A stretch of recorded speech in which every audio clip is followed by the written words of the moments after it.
বলো না বাচ্চা কি হলো?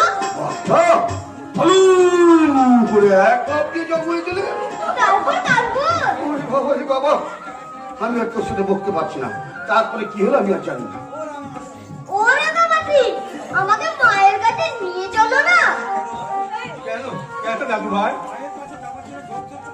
মায়ের কাছে যাওয়ার জন্য এত জোর ধরেছো কেন? তোমার এই রাঙা মাসি তো নিজের মায়ের মতো। জামাটা কি বোকা? কেন ভাই কেন কেন?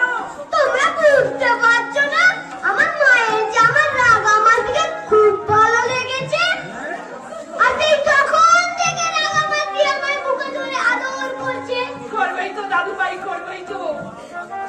তোমার রাঙা মাসির সঙ্গে কল্যাণে যদি ঠিক সময় বিয়ে হতো, তাহলে আমাদের নিজেদের নাতির বয়স ঠিক তোমার মতো হতো। না